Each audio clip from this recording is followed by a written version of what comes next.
আসসালামু আলাইকুম।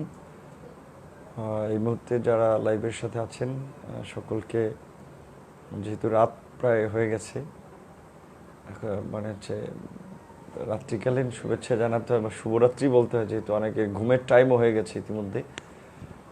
তারপরেও যারা জেগে আছেন তাদেরকে শুভেচ্ছা জানাই। গতকালকেও একটু লাইভে আসার কথা ছিল, কিন্তু আমার ব্যস্ততার কারণে আসা হয়নি। আজকেও আমার ব্যস্ততার কারণে আসলে মানে আসতে চেয়েছিলাম না। তারপরে আবার যেহেতু একটু আসার কথা ছিল, কথা বলবো ভাবছিলাম, আপনাদের সাথে একটু শেয়ার করব কিছু, এই জন্য আবার আসলাম। তো এই মুহূর্তে যারা লাইভের সাথে আছেন সকলে একটু শেয়ার করার মাধ্যমে আমরা আমাদের কথাগুলো যেন সকলের কাছে পৌঁছে যেতে পারে, সেজন্য একটু সকলে শেয়ার করলে অন্যরা জানতে পারবে। আর এই পেজটি হচ্ছে এর আগে একবার হ্যাক হয়েছিল, কিন্তু এখন আমার নিয়ন্ত্রণে আছে। এটি আমি এর আগেও একটি প্রোগ্রামে বলেছিলাম বা লাইভে এসেও বলেছিলাম যে পেজটি বর্তমানে আমার কন্ট্রোলে আছে। আর যেহেতু আমরা ফেসবুক পেজ বা আইডি খুলে খুব একটা রাখা যাচ্ছে না, বিভিন্ন অনলাইনের যারা অপশক্তি আছে তারা প্রতিনিয়তই রিপোর্ট করতে থাকে, তারপরেও চেষ্টা করতেছি আমাদের মেসেজগুলো যেন আপনাদের কাছে বিভিন্নভাবে পৌঁছাতে পারি। সেজন্য আপাতত যেটা বলছি যে এই পেজটি এবং আরেকটি পেজ আছে যেটা আপনি দেখলে বুঝতে পারবেন যে 3 লাখ না 4 লাখের মতো ফলোয়ার, 3,93,000 সামথিং। এই দুটো পেজ ব্যতীত আপাতত অন্য কোনো পেজ বা আইডি নাই। আরও অনেকগুলো ফেক পেজ আইডি রয়েছে যেগুলো থেকে বিভ্রান্তিকর মেসেজ দেওয়া হয়, বিভ্রান্তিকর লাইভ ছড়ানো হয়, পুরানো লাইভগুলো ছড়ানো হয়। সুতরাং সেই বিষয়ে আপনারা বিব্রত হবেন না। আর আমি এর আগেও বলেছি যে বিশেষ করে আপনার এই যে ফেক পেজ এবং আইডির নিয়ে আমি থানায় জিডি করেছি, যদিও তারা কোনো উদ্যোগ নেয়নি যে ফেক পেজ বা আইডিগুলো বন্ধ করার, বরঞ্চ তারা একটা উদ্যোগ নিয়েছে বা যেটি দেখেছি, এমনকি এই নুরুল হক নূর নামে সেম নামে আর একটা ফেক পেজ ভেরিফাই করেছে। কারা করেছে আই ডোন্ট নো। তো আমি যেটা বলতে চাচ্ছিলাম যে আজকের যে বিষয়টি, যে বাংলাদেশ বিশেষ করে বর্তমানে খুবই একটা ক্রিটিক্যাল সময় পার করতেছে। আমাদের দেশে নানান ধরনের অপশক্তি বাংলাদেশকে নিয়ে ষড়যন্ত্র করছে, কেউ ক্ষমতায় যাওয়ার জন্য, কেউ ক্ষমতা দখল করার জন্য, কেউ ক্ষমতাকে আঁকড়ে রাখার জন্য। সে কারণে আমি বলেছি যে দেশবিরোধী অপশক্তি সম্পর্কে সতর্ক থাকতে হবে। কারণ হচ্ছে যারা দেশের স্বার্থের বাইরে গিয়ে বিদেশি অপশক্তির দোসর হিসেবে কাজ করছে, যারা বাংলাদেশের গণতন্ত্রকে ধ্বংস করে দেশে একটা একনায়কতন্ত্র কায়েম করতে চায়, একদলীয় শাসন ব্যবস্থাকে পাকাপোক্ত করতে চায়, চায়নার মতো যেটা বলে এখানে একটা ওয়ান পার্টি স্টেট বা কমিউনিস্ট বা কমিউনিজম কায়েম করতে চায়, এরকম যেটা বলে যে একদলীয় শাসন ব্যবস্থা, তাদের বিরুদ্ধে আমাদেরকে সতর্ক থাকতে হবে। যারা বাংলাদেশকে অন্য দেশের একটি অঙ্গরাজ্য বানাতে চায়, তাদের বিরুদ্ধে আমাদেরকে সতর্ক থাকতে হবে। যারা বাংলাদেশের স্বাধীনতা সার্বভৌমত্বকে বিকিয়ে দিয়ে বা যারা বিকিয়ে দিতে চায়, তাদের বিষয়ে আমাদেরকে সতর্ক থাকতে হবে। আমি এর আগে আমার লাইভে বলেছি, কথাগুলো খুবই সহজ কথা মনে হচ্ছে, পরিচিত কথা মনে হচ্ছে, গতানুগতিক কথা মনে হচ্ছে, বাট অন্যান্য সময়ের চেয়ে এই মুহূর্তে এই কথার গুরুত্বটা বেশি, এই কথার অনেকগুলো বাস্তবতা রয়েছে। আরেকটি কথা আমি বলেছি যে আমার লাইভের ক্যাপশনে, যে ধর্মীয় উস্কানির ব্যাপারে সতর্ক থাকতে হবে। এটা মানে হচ্ছে কারো কাছে বিব্রতকর, অস্বস্তিকর বা কারো পছন্দ হোক বা না হোক, এটা সত্য যে ভারতীয় উপমহাদেশে ধর্মকে রাজনৈতিক অস্ত্র বা রাজনৈতিক হাতিয়ার হিসেবে রাজনৈতিক দলগুলো বিভিন্ন সময় ব্যবহার করেছে, করছে। আর বিশেষ করে বাংলাদেশে তার ব্যতিক্রম দেখা যায়নি। বাংলাদেশে ধরেন বর্তমান সোসাইটিতে এক শ্রেণীর মানুষ আছে, তারা চাচ্ছে যে বাংলাদেশকে একটা অসাম্প্রদায়িক দেশ হিসেবে গড়ে তুলতে, যেখানে বিভিন্ন ধর্ম, মত, পথের মানুষ সমানভাবে বাস করবে, সমান সুযোগ সুবিধা নিয়ে থাকবে, কোনো ধর্মীয় সংঘাত সহিংসতা থাকবে না, একটা গণতান্ত্রিক রাষ্ট্র ব্যবস্থা হবে, একটা সহনশীল রাষ্ট্র ব্যবস্থা হবে। আবার আরেক দল আছে যারা চাচ্ছে যে বাংলাদেশ একটা ধর্মভিত্তিক রাষ্ট্র হবে। যে যার জায়গা থেকে কথা বলছে, যুক্তি দেখাচ্ছে, কিন্তু প্রত্যেক মানুষের চিন্তার স্বাধীনতা রয়েছে, কথা বলার স্বাধীনতা রয়েছে।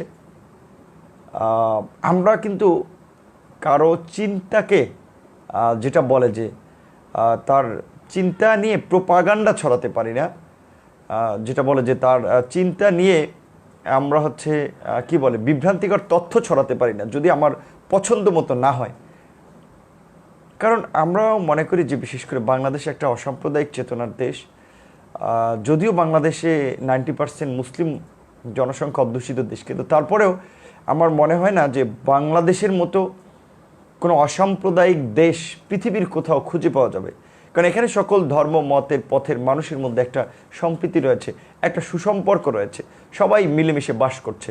কিন্তু এখানে যেটা বলছে যে রাজনৈতিক ভাওতাবাজি দলগুলো যারা মানে ধর্মকে অস্ত্র হিসেবে ব্যবহার করতে চায় বা আপনার ধর্মকে রাজনৈতিক দলের হাতিয়ার হিসেবে বা ক্ষমতায় যাওয়ার হাতিয়ার হিসেবে ব্যবহার করতে চায়, তারা ধর্মকে নানাভাবেই মিসগাইডেড করার চেষ্টা করে, ধর্মের অপব্যবহার তারা সবসময় চেষ্টা করে থাকে। আজকে বাংলাদেশের বর্তমানে আজকে না 2013 সাল থেকে আলোচিত একটি ধর্মীয় সংগঠনের নাম হেফাজতে ইসলাম, যেটা আমরা বলেছি যে স্বভাবত কারণেই বাংলাদেশ কিন্তু 90% মুসলিম অধ্যুষিত দেশ। সুতরাং সেই ক্ষেত্রে আমাদেরকে অবশ্যই যেমন মাথায় রাখতে হবে যে বাংলাদেশের বড় এই যে কমিউনিটি বা মুসলিম সম্প্রদায়, তাদের উপরে যেন আঘাত না আসে বা এমন কথা আমরা না বলি যেটা তাদের ধর্মীয় অনুভূতিতে আঘাত আনে, তাদের মূল্যবোধে আঘাত আনে। আবার একইভাবে মুসলিম অধ্যুষিত বা মুসলিম সংখ্যাগরিষ্ঠ হয়েও মুসলমানদেরকেও, আমি যেহেতু মুসলমান ধর্মের সেখানে বলছি, আমাদেরকে এমন আচরণ করা যাবে না যেখানে আমার সংখ্যালঘু ভাই বোনেরা অনিরাপদ বোধ করে, যেখানে আমার সংখ্যালঘু সম্প্রদায়ের ভাই বোনেরা হচ্ছে যেটা বলে একটা আতঙ্কে থাকে বা তাদের অধিকার লঙ্ঘিত হয়। তো আমাদের দৃষ্টিতে স্বাভাবিকভাবেই বাংলাদেশে যারা রাষ্ট্র ক্ষমতায় ছিল বা এখনও আছে, তারা তো বেশিরভাগই শাসক মুসলিম ছিল। তারা এমন কোনো আইন কানুন করেনি যে সাধারণত যে আইনটার ফলে আপনার সংখ্যালঘু সম্প্রদায়ের ভাই বোনরা নির্যাতিত হয়, নিপীড়িত হয়, তারা তাদের অধিকার থেকে বঞ্চিত হয়। তো তারপরেও আমরা যে জিনিসটা দেখছি যে বিভিন্ন সংগঠন আছে যে যারা আপনার কেউ কেউ ধর্মকে নিয়ে সংগঠন করে থাকে এবং রাজনীতিতে একটা আমি বলবো যে কি বলে একটা ধূম্রজাল সৃষ্টি করে এবং রাজনীতিতে একটা আপনার যেটা বলে যে বিভ্রান্তির তৈরি করে, সমাজের মানুষের মধ্যে একটা বিভ্রান্তির তৈরি করে। যেমন এটা ঠিক বাংলাদেশে যেমন মুসলমানদের অনেকগুলো সংগঠন রয়েছে, ধর্মভিত্তিক সংগঠন রয়েছে, আবার অন্যান্য সংখ্যালঘুদেরও কিন্তু অনেক সংগঠন রয়েছে। যেমন আপনার বিভিন্ন সংগঠন রয়েছে। আপনার কিছুদিন আগে লালমনিরহাটে একটা ঘটনা ঘটেছে, সেটি আপনারা অনেকে অবগত আছেন। সেই ঘটনা অনেকে নিন্দা জানিয়েছেন, প্রতিবাদ করেছেন। আমিও সেই ঘটনার নিন্দা জানিয়েছি বা জানাই, প্রতিবাদ করি যে লালমনিরহাটে ধর্ম অবমাননার অভিযোগে একজন মানুষকে পিটিয়ে মেরেছে এবং আপনার পুড়িয়ে হত্যা করেছে। তো পিটিয়ে মারা, পুড়িয়ে হত্যা করা কোনো ধর্মই কিন্তু এই স্বাধীনতা দেয় না, কোন রাষ্ট্র সেই স্বাধীনতা দেয় না। সুতরাং সে কাজ কেন করা হবে? কিন্তু তারপরে সেটি হচ্ছে। তো লালমনিরহাটের ঘটনাটি যেটা আমরা দেখেছি যে যাকে মারা হয়েছে যে তিনি মানসিক ভারসাম্যহীন। তো সে কারণে আমাদের মনে বা আপনাদের কমন জায়গা থেকে একটা প্রশ্ন সকলের আসে বা সকলেই করেছেন যে আপনার এই লোকটির বাড়ি রংপুরে, তিনি কিভাবে লালমনিরহাট গেলেন, কিভাবে মসজিদে গেলেন, কিভাবে নামাজ পড়লেন, কিভাবে তিনি কোরআন অবমাননা করলেন, নাকি এটি একটি পরিকল্পিত ঘটনা? তো রাষ্ট্রীয় গোয়েন্দা সংস্থা বা আইনশৃঙ্খলা বাহিনী সেগুলো খতিয়ে দেখছে এবং বিশেষ করে রাষ্ট্রের ফোর্থ এস্টেট বা চতুর্থ স্তম্ভ আমাদের যে গণমাধ্যম জাতির বিবেক হিসেবে পরিচিত, তারাও একটু খতিয়ে দেখবে বলে আমরা আশা করি। কারণ রাষ্ট্র অনেক ক্ষেত্রেই, বিশেষ করে বর্তমান এই রাষ্ট্র একটা দুর্বৃত্তদের পৃষ্ঠপোষক হিসেবে পরিচিতি পাচ্ছে, এই রাষ্ট্র সন্ত্রাসীদের পৃষ্ঠপোষক হিসেবে পরিচিত পাচ্ছে, এই রাষ্ট্র গুম খুনের একটি রাষ্ট্রে পরিণত হয়েছে, ভিন্নমত দমন পীড়নের একটি দুর্বৃত্তের রাষ্ট্রে পরিণত হয়েছে। কাজেই সেখানে অনেক ক্ষেত্রেই চাইলেও রাষ্ট্রীয় গুরুত্বপূর্ণ দপ্তর বাহিনী প্রতিষ্ঠান চাইলেও সঠিক তদন্ত তারা করতে পারে না, বা অনেক ক্ষেত্রেই সঠিক তদন্ত তাদের কাছ থেকে আশা করা যায় না, বা সঠিক তদন্ত হয় না। সুতরাং সেই ক্ষেত্রে এই বর্তমান তথ্য প্রযুক্তির যুগে আপনার রাষ্ট্রীয় প্রতিষ্ঠানগুলোর পাশাপাশি জনগণের যে বিবেক হিসেবে পরিচিত, জাতির বিবেক হিসেবে পরিচিত ফোর্থ এস্টেট যে আপনার আমাদের গণমাধ্যম, তারাও একটা গুরুত্বপূর্ণ ভূমিকা পালন করতে পারে, এবং তাদের প্রতি আমরা সেই অনুরোধ বা আহ্বানটি জানাই। বাংলাদেশের সংখ্যালঘুদের অনেকগুলো সংগঠন রয়েছে, কিন্তু সেই সংগঠনগুলো কতটা আসলে সংখ্যালঘুদের নিয়ে কাজ করে সেটি একটা ভাবার বিষয়। দেখবেন অনেকেই আপনার এই বিভিন্ন সংগঠনের পরিচয় দিয়ে তারা রাজনৈতিকভাবে ফায়দা নিয়ে থাকে, টাকা পয়সা কামিয়ে থাকে, রাষ্ট্রীয় সুযোগ সুবিধা নিয়ে থাকে, কিন্তু ওই সম্প্রদায়ের কোনো খুব একটা লাভবান বা লাভ হয় না। তো যে জিনিসটা আমরা বলতে চাচ্ছিলাম যে তারপরে আমরা যেটা বলি যে সাধারণ মানুষ হিসেবে, সচেতন মানুষ হিসেবে আমাদের জায়গা থেকে একটা উচিত হবে যে যারা ধর্মকে রাজনৈতিক হাতিয়ার হিসেবে ব্যবহার করছে, সমাজ কিংবা রাষ্ট্রে বিশৃঙ্খলা তৈরি করার জন্য ব্যবহার করছে, তাদের বিরুদ্ধে রুখে দাঁড়ানো। সেটা যে যেই ধর্মের হন না কেন, যার যার জায়গা থেকে এটা প্রতিবাদ করতে হবে। আমরা যেটা বলছিলাম যে হেফাজতে ইসলাম কোনো রাজনৈতিক সংগঠন নয়। আমরা দেখেছি যে তারা সেই 2013 সালে যখন তাদের সে উত্থান হয়েছে, তারা কিছু তাদের দাবি দেওয়া নিয়ে ঢাকায় একটি সমাবেশ করেছিল, এবং সাম্প্রতিক সময়ে যে ফ্রান্সে যে আমাদের ইসলাম ধর্মের প্রিয় নবী এবং বিশ্ব মানবতার দূত হিসেবে পরিচিত, বিশ্ব মানবতার ইতিহাসে একজন অনুকরণীয় ব্যক্তিত্ব, অনুসরণীয় আদর্শ হিসেবে পরিচিত, সকল ধর্ম মত পথের মানুষের কাছে, সুস্থ মস্তিষ্কের মানুষের কাছে প্রিয় নবী হজরত মুহাম্মদ সাল্লাল্লাহু আলাইহি সাল্লামের ব্যঙ্গোক্তি নিয়ে যে কার্টুন প্রকাশ করেছিল, সেটি নিয়ে ফ্রান্সে প্রতিবাদ হয়েছে, বাংলাদেশ সহ বিভিন্ন দেশে প্রতিবাদ হয়েছে। তো সেই ঘটনায়ও এই বাংলাদেশের যে আপনার যে সংগঠনটি যে হেফাজতে ইসলাম, তারা বেশ একটা সরব প্রতিবাদ করেছে, সম্পূর্ণ একটি শান্তিপূর্ণ প্রতিবাদ ছিল। কিন্তু আমি আবার দেখেছি যে আমি আজকে লাইভে আসার ঘণ্টাখানেক আগে একটি মিছিল দেখেছি, সম্ভবত কেউ কেউ বলছেন যে হেফাজতে ইসলাম মেড ইন পাকিস্তান, এই ধরনের স্লোগান দিচ্ছে।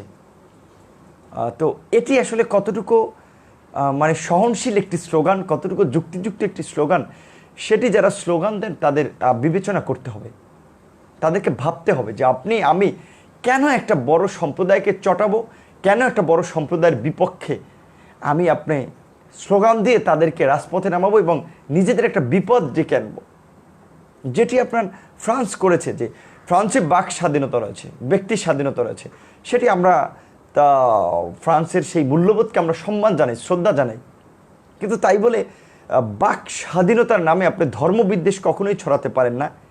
একটা ধর্ম, আজকে হিন্দু ধর্মের কথা, খ্রিস্টান ধর্মের কথা, বৌদ্ধ ধর্মের কথা, মুসলমান ধর্মের কথা, যে কোনো ধর্মের কথাই বলি না কেন, সেই ধর্মের যারা ধর্মগুরু রয়েছে বা সেই ধর্মের যারা আদর্শ রয়েছে, সেই ধর্মকে যারা অনুসরণ করে, স্বভাবতই আপনার তাদের একটা মূল্যবোধ, একটা দৃষ্টিভঙ্গি থাকে।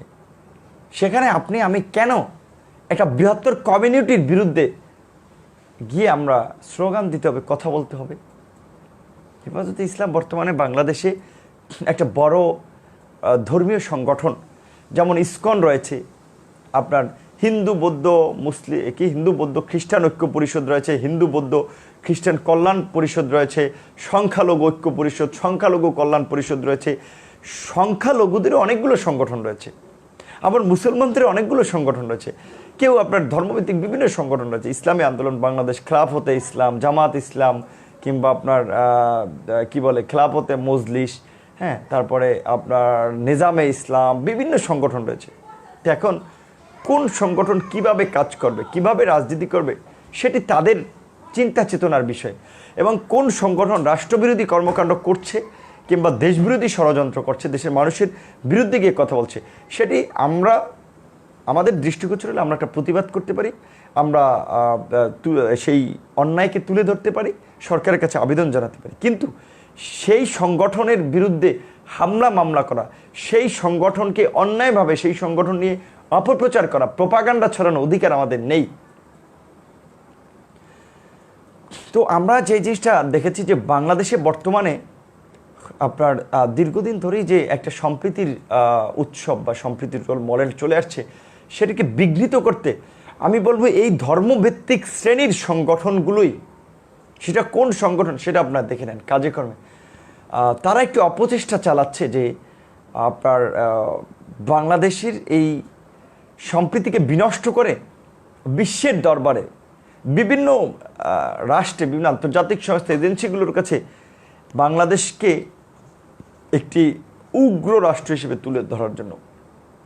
বিশেষ করে বাংলাদেশে যেহেতু আপনার মুসলিম অধ্যুষিত দেশ, 90% মুসলমান রয়েছে, স্বাভাবিকভাবেই সে কারণে মুসলিমদেরকে টার্গেট করেছে যে মুসলমানদেরকে উগ্র আপনার ধর্মপন্থী, উগ্র ইসলামিস্ট, জঙ্গিবাদ, নানাভাবে তাদেরকে ট্যাগ দেওয়া হয়। এখন দেখেন, আমরা একটা কথাই বলেছি, ফ্রান্সে আপনার সেই আপনার একটা কার্টুনের কারণে একজন শিক্ষককে হত্যা করেছে, সেটি আমরা সমর্থন করি, আমরা সেই ঘটনারও নিন্দা জানাই।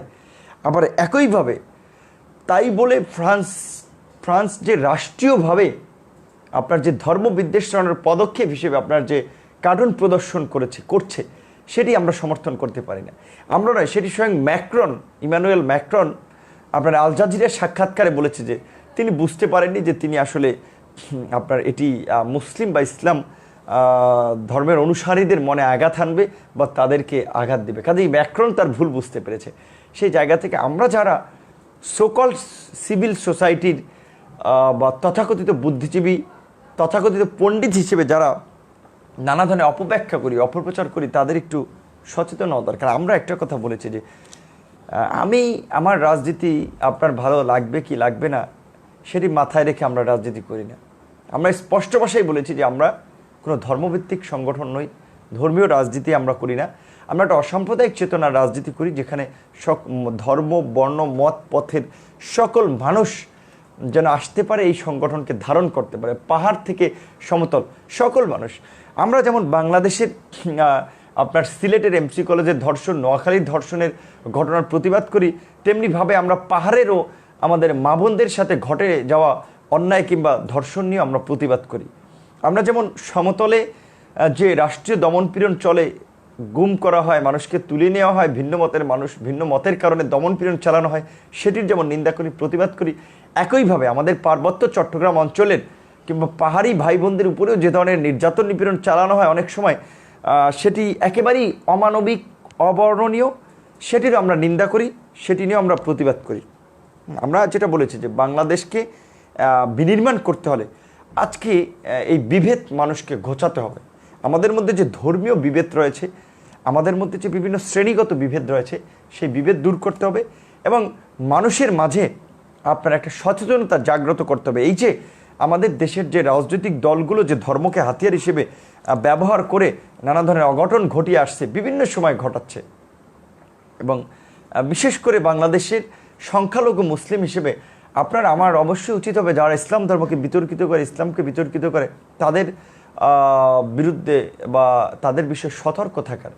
আজকে যেটা আমি দেখেছি, ডয়েচে ওয়েলের জার্মান ভিত্তিক একটি গণমাধ্যম তারা নিউজ করেছিল, সেখানে আমাদের যে সংখ্যালঘুদের যে বিভিন্ন সংগঠন রয়েছে, তার একটি সংগঠন যে বাংলাদেশ হিন্দু বৌদ্ধ খ্রিস্টান ঐক্য পরিষদ না যেন ঐক্য এরকম একটা নাম, সেই সংগঠন দাবি করেছে যে বর্তমানে আপনার ফ্রান্সের ইস্যুতে বাংলাদেশে আপনার হিন্দু সহ সংখ্যালঘুদের উপরে নির্যাতন নিপীড়ন হচ্ছে, বিভিন্ন জায়গায় হামলা মামলার ঘটনা ঘটছে। ফ্রান্সে কয়টি আপনার হামলা হয়েছে, মামলা হয়েছে, সংখ্যালঘুদের উপর নির্যাতন নিপীড়ন হয়েছে, সেটি আমি যেমন জানি, আপনারাও জানেন। তো কাজী এখানে ভুলভাল বলার কোনো অবকাশ নাই। তো আমাদের স্বরাষ্ট্রমন্ত্রী আপনার সংখ্যালঘুদের সেই সংগঠনের নেতার বক্তব্যকে ডিনাই করেছেন। তিনি বলেছেন যে তারা নাকি বাড়িয়ে বলছেন। এখন আমার একটা প্রশ্ন, যদি সংখ্যালঘু সেই আপনার হিন্দু বৌদ্ধ খ্রিস্টান ঐক্য পরিষদের যদি কথাটি সত্য হয়ে থাকে যে বাংলাদেশে সংখ্যালঘুদের উপরে ফ্রান্স ইস্যুতে নির্যাতন নিপীড়ন হচ্ছে, হামলা মামলা হচ্ছে, তাহলে কেন সরকার সেই হামলা মামলার বিরুদ্ধে দৃষ্টান্তমূলক ব্যবস্থা নিচ্ছেন? সরকার উচিত যেন বাহিরের একটা ঘটনাকে কেন্দ্র করে বাংলাদেশের যেন জনগণের মাঝে কোনো আপনার বিভ্রান্তি কিংবা ধর্মীয় সংঘাত সহিংসতার সৃষ্টি না হয়, সেটি সরকার দেখা উচিত। আর যদি সেই সংগঠন কিংবা সেই নেতা যদি মিথ্যা বলে থাকেন, তাহলে কেন স্বরাষ্ট্র মন্ত্রণালয় সরকার সেই নেতা এবং সংগঠনের নেতাকর্মীদের বিরুদ্ধে কেন ব্যবস্থা নিচ্ছেন না? কাজেই এই যে আমরা একটা সুবিধাজনক অবস্থায় সরকার থাকে, রাজনৈতিক দলগুলো থাকে, এবং যেটার আলটিমেট আপনার গন্তব্য হচ্ছে যে সমাজে একটা বিভ্রান্তি তৈরি করে, একটা বিভাজন তৈরি করে এবং সমাজে একটা সংঘাত সহিংসতার সৃষ্টি করে। কাজেই এই বিষয়ে আমরা সকল ধর্মপ্রাণ মানুষকে, যারা হিন্দু, বৌদ্ধ, খ্রিস্টান, মুসলিম রয়েছেন, তাদের প্রত্যেকের প্রতি আমাদের অনুরোধ থাকবে যে আমরা যেন কোনো ধরনের ধর্মীয় উস্কানি, সহিংসতায় ফাঁদে পা না দেই। আমি ব্যক্তিগতভাবে যেটা দেখেছি এবং বিশ্বাস করি, আমার গ্রামে অসংখ্য হিন্দু ভাই বোনেরা রয়েছে, তারা খুব কষ্টে আপনার দিন যাপন করে অনেকে।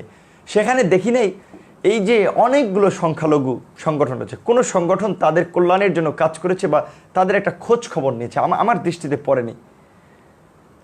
আবার ইসলামী অনেকগুলো সংগঠন রয়েছে, ইসলাম ধর্মীয়, আমি দেখি নেই এই সমস্ত সংগঠনগুলো যখন ইসলামকে নিয়ে বিতর্ক করা, ইসলামের বিরুদ্ধে বিদ্বেষ ছড়ানো হয়, সেটি নিয়ে যথার্থভাবে একটা প্রতিবাদ করেছে, একটা ব্যাখ্যা বিশ্লেষণ দাঁড় করিয়েছে, সেটি নেগোসিয়েশন করেছে, ভুক্তভোগীদের পাশে দাঁড়িয়েছে। সবাই মানে বলবো বিভিন্ন সংগঠনই, বেশিরভাগ সংগঠনই রাজনৈতিক বিষয়ে তারা খুব সরব ভূমিকা পালন করেছে, যেখানে আপনার রাজনৈতিক ফায়দা নেওয়া যায়, সুবিধা নেওয়া যায়। আজকে বাংলাদেশের রাষ্ট্রধর্ম ইসলাম সংবিধানে আছে, সেটি নিয়ে কেউ কেউ বলছেন যে এটি থাকা উচিত না, আবার কেউ কেউ বলছেন থাকতে পারে। তো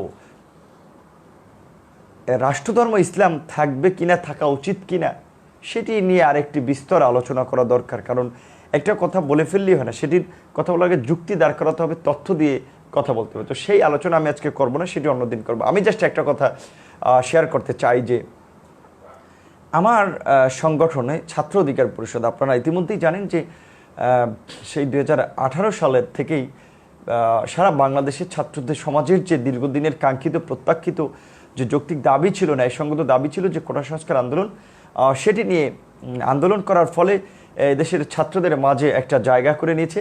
এবং সেই কোটা সংস্কার আন্দোলনের পর থেকে যে কোনো অন্যায়, অবিচার, দুঃশাসনের বিরুদ্ধে, সমাজের অন্যায়, অনিয়ম, অঘটন, মানুষের অধিকারের পোস্টে ছাত্র অধিকার একটা সোচ্চার ভূমিকা পালন করেছে। এবং ছাত্র অধিকার পরিষদের নেতৃবৃন্দ বাংলাদেশে আগামীর একটা মানে সংঘাত সহিংসতা মুক্ত বাংলাদেশ গড়ার জন্য, একটা সম্প্রীতির বাংলাদেশ গড়ে তোলার জন্য, কালো টাকা এবং অর্থ পেশিশক্তি নির্ভর অপরাজনীতির বিপরীতে একটা সুন্দর সম্প্রীতির রাজনীতি বিনির্মাণের জন্য কাজ করে যাচ্ছে। এবং তারা ইতিমধ্যেই ছাত্রদের পাশাপাশি যুবকদেরকে সংগঠিত করতে একটা যুব অধিকার পরিষদ গঠন করেছে, শ্রমিকদেরকে নিয়ে একটা শ্রমিক অধিকার পরিষদ গঠন করেছে, পাশাপাশি বিভিন্ন পেশাজীবী যারা ডাক্তার, ইঞ্জিনিয়ার, উকিল, বিভিন্ন পেশার মানুষ রয়েছে, তাদের নিয়ে একটা পেশাজীবী অধিকার পরিষদ গঠন করেছে। পাশাপাশি এই ছাত্র অধিকার পরিষদের উদ্যোগেই আপনার দেশের বাইরের যে 2 কোটি প্রবাসী রয়েছে, অধিকার বঞ্চিত প্রবাসী, অনেক সময় নির্যাতিত, নিপীড়িত হয়ে থাকে, সেই প্রবাসীদেরকে সংগঠিত করার জন্য, তাদের অধিকার আদায়ের জন্য একটা প্রবাসী অধিকার পরিষদ, যে প্রবাসীদের সংগঠন, সেটিও গঠন করেছে। যদিও আমরা এই প্রবাসী অধিকার পরিষদ আমাদের নিজ হাতে তৈরি হয়েছে, আমরা উদ্যোগ নিয়ে তৈরি করছি, তাদের অধিকার আদায়ের জন্য বাংলাদেশের রাজপথ থেকে শুরু করে মিনিস্ট্রি পর্যন্ত আমরা কথা বলছি, আমরা আন্দোলন সংগ্রাম করার চেষ্টা করে যাচ্ছি। তো তারপর আমরা চেষ্টা করছি, বা আমাদের লক্ষ্য উদ্দেশ্য যে প্রবাসী অধিকার পরিষদটা আমাদের কোনো অঙ্গ সংগঠন হবে না, এটি একটি অরাজনৈতিক, সামাজিক, সাংস্কৃতিক সংগঠন হবে, যেটি প্রবাসীদের অধিকার নিয়ে মূলত কাজ করবে। সেই সংগঠনের আপনার প্রায় 50টি দেশে আপনার কার্যক্রম রয়েছে। এতদিন ধরে বিভিন্ন সমন্বয়ক দিয়ে কাজ চলছে, এবং আমরা যেহেতু 5-6 মাস বিভিন্ন দেশের একদল উদ্যমী তরুণ পেয়েছি, যারা বিদেশে থাকলেও দেশের জন্য তারা একেবারেই কাজ করার জন্য মরিয়া, দেশের মানুষের অধিকার আদায়ে সচেতন। এবং বাংলাদেশে যারা বিভিন্ন দেশে রয়েছে প্রবাসীরা, তাদের অধিকার আদায়ে তারা বেশ সোচ্চার ভূমিকা পালন করছে, প্রবাসীদের সুবিধা অসুবিধায় খুবই ইতিবাচক ভূমিকা পালন করেছে। বিভিন্ন প্রবাসীরা অনেকের লাশ আপনার আনতে পারছে না, সে লাশ আনার ক্ষেত্রে তারা ভূমিকা নিচ্ছে, কর্মহীন হয়ে প্রবাসীদের আপনার পাশে তারা দাঁড়াচ্ছে, বিভিন্ন ঘটনা আমরা দেখেছি। তো সেজন্য প্রবাসী অধিকার পরিষদকে আমি আন্তরিকভাবে ধন্যবাদ জানাই যে আমাদের এই ক্ষুদ্র প্রচেষ্টার উদ্যোগে দলমত নির্বিশেষে তারা সাড়া দিয়েছে এবং বিভিন্ন দেশের প্রবাসীদেরকে তারা সংগঠিত করেছে। যেমনিভাবে আমাদের সেই মুক্তিযুদ্ধের সময় যে প্রবাসী সরকার যারা বাংলাদেশের হয়ে বিভিন্ন আন্তর্জাতিক সংস্থা সংগঠনের সাথে কাজ করেছে, লবিস্ট নিয়োগ করে দেশের জন্য ইতিবাচক ভূমিকা পালন করেছে, দেশের মানুষের অধিকার আদায়ের জন্য সোচ্চার থেকেছে, স্বাধীনতার এবং মুক্তির সংগ্রামকে বেগবান করেছে। তো এই কাজটি তারা করেছে এবং বর্তমানে বাংলাদেশ যে একটা রাজনৈতিক সংকটের দিকে দীর্ঘদিন ধরেই আছে এটি তো আপনারা সবাই জানেন, এবং বাংলাদেশ যে বর্তমানে একটা অনিশ্চিত গন্তব্যের দিকে এগিয়ে যাচ্ছে সেটি তো আমি ভিপি নুরের কথা না, প্রত্যেকটি সচেতন বিবেক বা নাগরিকের কথা। আজকে বাংলাদেশে কি ঘটনা ঘটছে আপনারা তো অবগত আছেন। পুলিশ সেনাবাহিনী মারছে, ক্ষমতাসীন দলের নেতাকর্মীরা আপনার পুলিশ মারছে, ইউনোকে আপনার পাত্তা দিচ্ছে না, তাদের উপরে চড়াও হচ্ছে, নৌবাহিনীর লেফটেন্যান্ট পদমর্যাদার কর্মকর্তাদের দাঁত ভেঙে দিচ্ছে, আপনার কি বলে যে গায়ের জোরে সরকারি কর্মকর্তা কর্মচারীদের সাথে আপনার যা ইচ্ছা তাই করছে। সরকারের কন্ট্রোল নাই তাদের নেতাকর্মীদের উপরে, সরকারের মধ্যে কন্ট্রোল নাই। বাংলাদেশের যে রাষ্ট্রীয় প্রতিষ্ঠানগুলো বিভিন্ন বাহিনীগুলো তাদের মধ্যে অসন্তোষ ক্ষোভ রয়েছে, কারণ হচ্ছে সরকার যা করছে সেটা মানে বাংলাদেশকে একটা বিশৃঙ্খলার দিকে নিয়ে যাচ্ছে। আজকে বিচার বিভাগ দলীয়করণ করে বিচার বিভাগের স্বাধীনতা আপনার খর্ব করেছে, স্বাধীনভাবে আদালত তাদের কার্যক্রম পরিচালনা করতে পারছে না। তো এই যে একটা হযবরল অবস্থা দেশের, এবং সেখানে বিদেশি শক্তিগুলো বাংলাদেশকে ব্যবহার করার জন্য নানা ধরনের ষড়যন্ত্র রচনা করছে। কখনো সরকারের মধ্যে এই বিদেশি অপশক্তি ভর করে সরকারকে দিয়ে অপকর্ম করাচ্ছে, কখনো রাজনৈতিক দল বা সংগঠনের মধ্যে ভর করে নানা ধরনের অপকর্ম করছে। সে কারণে আমি বলছি এই বিদেশি অপশক্তিদের বিরুদ্ধে সতর্ক থাকতে হবে। আরেকটি কথা যেটি আপনারা অবগত আছেন যে বাংলাদেশ ছাত্র অধিকার পরিষদের কিছুদিন আগে কয়েকজন নেতাকে আপনার তুলে নিয়ে গেছিল, অপহরণ করেছিল। আমরা যেটা জানতে পেরেছি তারা ডিবি পরিচয়ে তুলে নিয়ে গেছিল এবং গুম করার অপচেষ্টা করেছিল। তো আমরা যখন সারা দেশে একটা প্রতিবাদ করেছি, এটা জনসম্মুখে আসার পরে যখন এটা নিয়ে বেশ একটা সরব প্রতিক্রিয়া হয়েছে, তখন তাদেরকে আর আপনার গুম করতে পারেনি। একইভাবে আমাদের শ্রমিক সংগঠনের কয়েকজন নেতাকেও আপনার এই তুলে নিয়ে নির্যাতন নিপীড়ন করা হয়েছিল। যেহেতু বর্তমানের যে এই যে বাংলাদেশের যে বিদেশি তাবেদার সরকার রয়েছে, যারা বিদেশি অপশক্তির দোসর হিসেবে কাজ করছে, বাংলাদেশের স্বার্থকে বিকিয়ে দিয়ে বাংলাদেশের স্বাধীনতা সার্বভৌমত্বকে আজকে একটা হুমকির মুখে ফেলে, তো সেই সরকারের বিরুদ্ধে দীর্ঘদিন ধরেই এখানে প্রতিবাদ হচ্ছে, প্রতিরোধ গড়ে তোলার চেষ্টা করছে যে গণতন্ত্রকামী মুক্তিকামী মানুষগুলো। কিন্তু এই যে বিদেশি অপশক্তির দোসর, যে বাংলাদেশের যে অবৈধ ভোটারবিহীন তাবেদার বিদেশি তাবেদার শক্তি সরকার, তারা আপনার রাজনৈতিক দলের নেতাকর্মীদের উপরে দীর্ঘদিন ধরেই নির্যাতন নিপীড়ন চালিয়ে বা আপনার তাদের উপরে হামলা মামলা চালিয়ে তারা তাদেরকে কোণঠাসা করে রেখেছে, যে কারণে একটা প্রতিবাদ হচ্ছে না বা এই অবৈধ স্বৈরাচার সরকারের বিরুদ্ধে একটা প্রতিরোধ গড়ে তুলতে পারছে না। কিন্তু সবাই বলছে এই সরকার অবৈধ, আমরা ভোট দিতে পারি নাই। সরকারকে বলছে যে জনগণের ভোটাধিকারকে ফিরিয়ে দিন, বিদেশিদের পদলেহন করে আপনারা যে দেশের স্বার্থবিরোধী চুক্তি করছেন, কাজ করছেন, এখান থেকে সরে আসুন, বাংলাদেশের মানুষের পক্ষে কথা বলুন। কিন্তু তারা আপনার সেটি নিয়ে খুব একটা কর্ণপাত করছে না। তো সেই জায়গায় যেহেতু উদ্যমী টকবগে তরুণ হিসেবে, অদম্য হিসেবে আমরা ছাত্র যুবক কিছু তরুণরা যখন আন্দোলন সংগ্রাম করছি, মানুষের পক্ষে কথা বলছি, তখন সরকার একটা বেকায়দায় পড়েছে এবং একটা আতঙ্কে আছে যে যেহেতু বাংলাদেশের ইতিহাস এবং এই অঞ্চলের মানুষের ইতিহাস যে গণতান্ত্রিক আন্দোলন সংগ্রামে ছাত্রদের একটা সোচ্চার আপনার ভূমিকার ইতিহাস, ছাত্র যুবক তরুণদের একটা সংগ্রামী ইতিহাস এবং একটা কি বলে আপনার অদম্য ভূমিকা, যেটি আমরা রাজপথে গড়ে তোলার চেষ্টা করছি। সে কারণে আমাদের নেতা কর্মীদেরকে সরকার বিভিন্নভাবে প্রলোভন দিয়ে তাদেরকে আপনার তাদের দলে নেওয়ার চেষ্টা করেছে, তাদের মুখ বন্ধ করার চেষ্টা করেছে।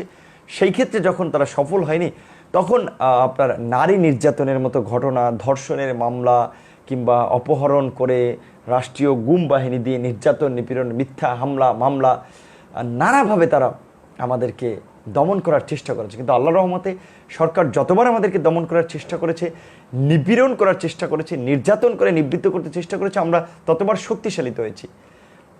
দিন দিন ছাত্র অধিকার পরিষদ, যুব অধিকার পরিষদ, শ্রমিক অধিকার পরিষদ এবং আমরা যে এই যে ছাত্র যুব শ্রমিক পেশাজীবীদের পাশাপাশি যে একটা গণসংগঠন, যে রাজনৈতিক দল না সরাসরি, বাট এটাই পরবর্তীতে রাজনৈতিক দল হবে, সেই যে একটা গণমানুষকে সংযুক্ত করার যে একটা কানেক্টিভিটি প্ল্যাটফর্ম আমরা তৈরি করতে যাচ্ছি, যে গণ অধিকার পরিষদ, সেটি নিয়েও কিন্তু বেশ আমরা প্রতিক্রিয়া লক্ষ্য করছি, বেশ সরব প্রতিক্রিয়া আমরা লক্ষ্য করছি বা আমরা রেসপন্স পাচ্ছি। ইতিমধ্যেই বিভিন্ন শ্রেণী পেশার মানুষ আমাদের সাথে যোগাযোগ করছে, হ্যাঁ আমরা কবে গণ অধিকার পরিষদ লঞ্চ করব, এখানে তারা থাকতে পারবে কি না, কারা থাকতে পারবে, আমাদের আদর্শ কি হবে, নানান বিষয়ে তারা প্রশ্ন করছে। এবং ইতিমধ্যেই সেনাবাহিনী, পুলিশ কিংবা বিভিন্ন রাষ্ট্রীয় আপনার গুরুত্বপূর্ণ দায়িত্ব পালন করা অবসরপ্রাপ্ত কিছু কর্মকর্তা কর্মচারী, স্কুল কলেজ বিশ্ববিদ্যালয়ের শিক্ষক, সাংবাদিক, শ্রমিক নেতা, সাবেক রাজনৈতিক নেতা যারা একসময় রাজনীতি করতে এখন নিষ্ক্রিয়, এই অপরাজনীতি, এই দুর্বৃত্তায়নের রাজনীতির কারণে রাজনীতি থেকে দূরে সরে গেছে, অনেকেই যোগাযোগ করছে। আমরা একটা প্রক্রিয়ার মধ্যে দিয়ে যাচ্ছি। তো মাঝে মাঝে যেটা বলছে, সরকার যে একটা মানে নোংরা কাজ করে, ঘৃণ্য কাজ করে থাকে, যে রাজনৈতিক দল বা ভিন্ন মতের মানুষের দমন পীড়নে এই যে ডিজিটাল নিরাপত্তা আইনের মতো বিতর্কিত আইন করে মানুষের কণ্ঠরোধ করার একটা অপচেষ্টা, এই কাজগুলো তো সরকার করে আছে। তো তার মধ্যে দিয়েও কিন্তু আমরা চেষ্টা করে যাচ্ছি আমাদের কাজগুলো। সেই ক্ষেত্রে অনেকেই বলছেন যে ভাই আমাদের সাথে যোগাযোগ করতে পারছেন না, আমাদের সাথে কাজ করতে চান। আর আমার এই পেজের লাইভে গেলে আমি ওই লাইভটি প্রয়োজনে আপনার পিন পোস্ট করে রাখবো।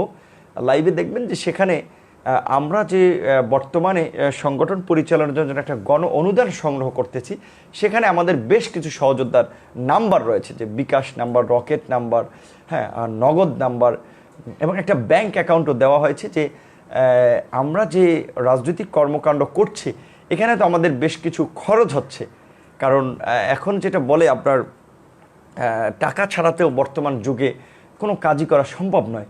আমরা ছাত্র হিসেবে, যুবক হিসেবে, তরুণ হিসেবে আমরা মেধাশ্রম দিয়ে যাচ্ছি, কিন্তু নেতৃত্ব দিয়ে যাচ্ছি, কিন্তু আমাদের তো আর আর্থিক সেই এবিলিটি নাই যে আমরা আসলে একটা রাজনৈতিক দল, একটা সংগঠন পরিচালনা করার জন্য যে ধরনের খরচ প্রয়োজন সেটি বিয়ার করতে পারবো। সেজন্য আমরা আপনাদের সহযোগিতার জন্য আমরা ওপেনলি, যেটা হিডেন কিছু নেই, বিকাশ, রকেট, নগদ একটা ব্যাংক অ্যাকাউন্ট দিয়ে আমরা কিছু আর্থিক সহযোগিতা প্রত্যাশা করেছি। এবং আপনারা ইতিমধ্যে জেনেছেন যে আমরা একটা অফিস নিয়েছি, যে অফিসের প্রায় ভাড়া হচ্ছে 70,000 টাকার মতো, এবং দেখা যায় একটা অফিস মেনটেনেন্স করার জন্য 2জন লোক লাগবে, হ্যাঁ, সেখানে নানান ধরনের বিষয়, তাদের প্রায় 1 লাখ টাকার মতো প্রতি মাসে আমাদের প্রয়োজন। কাজেই এই 1 লাখ টাকা কে দেবে আমাদেরকে? আমার তো সামর্থ্য নাই 10,000 টাকাও আপনার মান্থলি সংগঠন পিছিয়ে খরচ করার জন্য। সে কারণে আমরা বলেছি যে আমরা যে রাজনীতিটা করছি, গণমানুষের জন্য রাজনীতি করছি, দেশের জন্য রাজনীতি করছি। তো আমরা চাইলে তো কোনো কর্পোরেট প্রতিষ্ঠান, কোনো অর্থবিত্ত কালো টাকার মালিক তাদেরকে দলে নিয়ে, হ্যাঁ, খুব ভালোভাবে সংগঠন পরিচালনা করতে পারি। নো, আমরা সেই অসৎ রাজনীতি করতে চাই না, সেই কালো টাকা নির্ভর রাজনীতি করতে চাই না, সেই কর্পোরেটদের কাছে আমাদের রাজনৈতিক দলকে জিম্মি করতে চাই না। যে কারণে আমরা বলছি যে গণমানুষের জন্য রাজনীতি করতে চাই, গণমানুষের জন্য রাজনীতি করছি। সুতরাং আমাদের রাজনীতিতে আপনারাই সহযোগিতা করবেন। সে কারণে আপনারা আজকের লাইভে যারা দেখেছেন এতক্ষণ পর্যন্ত, তাদেরকে আন্তরিক ধন্যবাদ এবং কৃতজ্ঞতা জানাই, এবং লাইভটি শেয়ার করার মাধ্যমে সকলের কাছে আমাদের এই বার্তাগুলো পৌঁছে দেবেন। সেই জন্য আপনাদের প্রতি অগ্রিম কৃতজ্ঞতা এবং ধন্যবাদ রইল। এবং আপনারা আমাদের যে গণ অনুদান যে সংগ্রহের প্রক্রিয়া, যে প্রসেস, সেটা নিয়ে ইতিমধ্যেই আমরা একেবারেই স্পষ্ট করেছি। আমি ভিপি নূর, আমার সহযোদ্ধা মশিউর, আমার সহযোদ্ধা রাশেদ, আমার সহযোদ্ধা সৌরভ, মাহফুজ, শাকিল, অনেকে রয়েছে, কিন্তু কারো কাছে ব্যক্তিগতভাবে কোনো হেল্প করবেন সেটি আমরা প্রত্যাশা করি না। আমাদের যেহেতু সংগঠনের জন্য গণ অনুদানের জন্য কিছু হিসাব আমরা দিয়েছি, যে বিকাশ, রকেট, ব্যাংক অ্যাকাউন্ট, যেগুলো আবার আমাদের আর্থিক আপনার সংগ্রহের শেষে প্রতি মাসে আমরা আপডেট দেবো, আপনাদেরকে জানাবো যে এখানে আমাদের কয়টা কাটছে, কি পারপাসে আমরা খরচ করতেছি। ওই অ্যাকাউন্ট বা তথ্যগুলো অনেকে বলেছেন, এই ব্যাখ্যাও আমি দিয়েছি যে ভাই এটি ব্যক্তিগত হিসেবে আপনারা কেন আপনারা সংগঠনের ফান্ড রেজ করছেন। এটি আমরা একাধিকবার বলেছি যে যেহেতু সরকার এখানে নানান ধরনের বাধা বিঘ্ন নিয়মকানুন করে অনেকগুলো কাজ করার ক্ষেত্রে আমাদেরকে বাধার সৃষ্টি করা হচ্ছে, সে কারণে আমরা অনেক ক্ষেত্রে আপনার অনেক কাজ করতে পারি না, বলতে একটু দেখি, অনেক কাজ করতে পারি না, সে কারণে আমাদেরকে বিভিন্ন কৌশলে আমাদের কাজগুলো করতে হয়। সে কারণে আমরা এই যে আপনার ব্যক্তিগত অ্যাকাউন্ট দিলেও আমরা নির্দেশনা দিয়েছি যে এই অ্যাকাউন্টগুলোতে যে লেনদেন হবে সমস্ত লেনদেনের ডিটেলস আমরা সংগ্রহ করব বা তারা দিবে।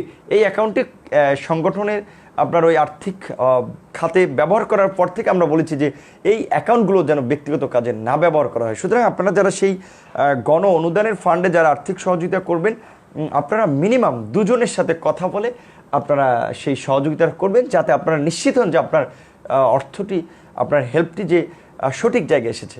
আর এখানে অনেকে নেতিবাচক কমেন্টস করেছেন, অনেকে আবার তাদেরকে রিপ্লাই দিয়েছেন, এবং এরকম নেতিবাচক কমেন্টস, কিছু উগ্র কমেন্টসও প্রতি সময় আমরা লাইভে ফেসবুকে দেখে থাকি। কিন্তু আপনি আপনার আচরণ, আপনার ব্যক্তিত্বে, আপনার কাজে কর্মে স্বাভাবিকভাবে আপনার পরিচয় ফুটে ওঠে যে আপনি কোন পরিবার থেকে উঠে এসেছেন, আপনার পরিবার কী ধরনের, আপনি নিজে কী ধরনের। কাজেই যারা খুবই উগ্র এবং নোংরা ভাষায় কথা বলছেন তাদের পরিবার, সে একটা উগ্র পরিবার থেকে উঠে এসেছে, একটা নোংরা পরিবেশে মানুষ হয়েছে। সুতরাং তাদেরকে আপনার উগ্রতা, নোংরামি দিয়ে আমরা সঠিক পথে ফিরিয়ে আনতে পারবো না। সঠিক এবং যৌক্তিকভাবে আপনার মার্জিতভাবে কথা বলে, শালীনভাবে কথা বলে তাদেরকে একটা যেটা বলে যে শোভনীয় পথে বা একটা কী বলে সহনশীলতার দিকে আমরা দাবিত করতে পারবো। তারপরে কিছু মানুষ আছে যারা একেবারেই উগ্র, তাদের, কারণ তারা ওই ধরনের পরিবার থেকে উঠে এসেছে, সুতরাং তাদের রিপ্লাই আমি কখনো দেই না।